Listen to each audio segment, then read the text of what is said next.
আপনি কি কখনো টোটোয় চড়েন? কার মাথা থেকে বেরিয়েছে টোটো? অনেকেই নাম বলতে পারবেন না।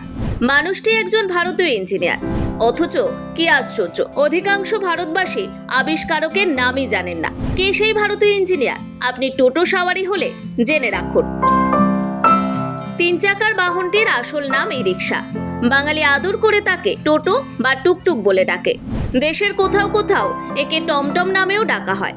এই ব্যাটারি চালিত বাহনটি আসায় বর্তমানে বহু বেকার ছেলে মেয়ে সম্মানের সঙ্গে কিছু রোজগার করতে পারছেন। একদিকে টোটো চালিয়ে বহু মানুষের পেট চলছে, অন্যদিকে টোটো রাস্তায় নামার পরে নিম্নবিত্ত ও মধ্যবিত্ত মানুষও সস্তায় আরামদায়ক সফর করতে পারছেন।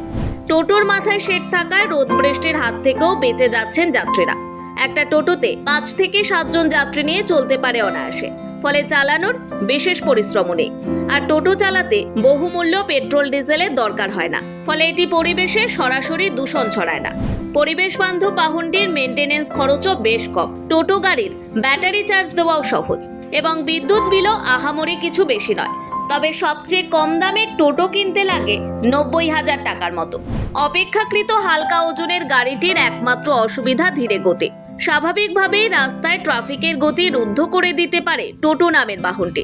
যাই হোক, আপনি কি জানেন এই টোটো বা ই রিক্সার আবিষ্কারক কে? তিনি একজন ভারতীয় ইঞ্জিনিয়ার। আপনি টোটো প্রেমী হলে চিনে রাখুন এই মানুষটিকে। ভদ্রলোকের নাম ডক্টর অনিল কে রাজবংশী। পদ্মশ্রী পুরস্কারে সম্মানিত অনিল বাবুই আসলে ই রিক্সার উদ্ভাবক, অথচ তার নাম বহু বছর ধরে মানুষের কাছে ছিল অজানা।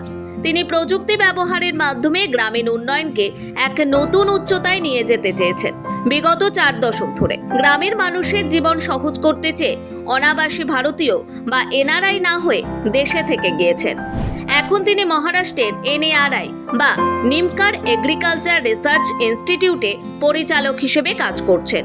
ই রিক্সার পাশাপাশি তিনি ইথানল থেকে লণ্ঠন ও স্টোভ ইত্যাদি জ্বালানোর উপযোগী ইন্ধন তৈরির জন্য পরিচিত। অনিলবাবু বড় হয়েছেন লখনৌতে এবং আইআইটি কানপুর থেকে 1972 সালে বিটেক এবং 1974 সালে এমটেক করার পর তিনি পিএইচডি করতে ছাত্রবৃত্তি নিয়ে আমেরিকার ফ্লোরিডা বিশ্ববিদ্যালয়ে যান।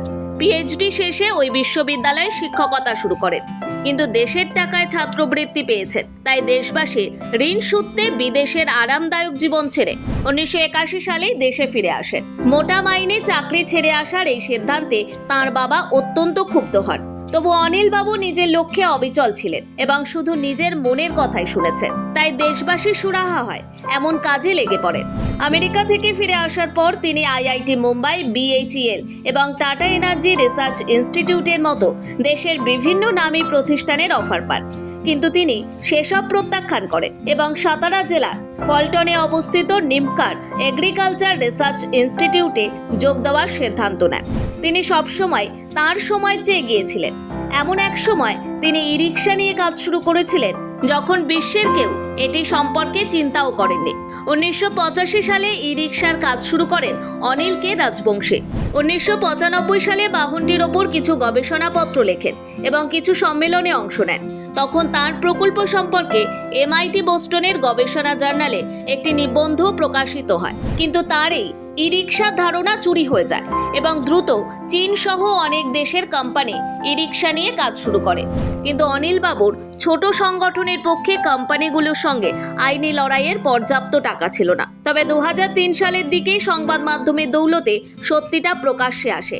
ই রিক্সা উদ্ভাবনের জন্য 2004 সালে বিখ্যাত এনার্জি গ্লোবাল অ্যাওয়ার্ডেও ভূষিত হন। গত 4 দশকে alcohol stove, biomass gasifier, e rickshaw সহ মোট 7টি উদ্ভাবনের পেটেন্ট পেয়েছেন অনিল বাবু। তাঁকে কর্নেশ।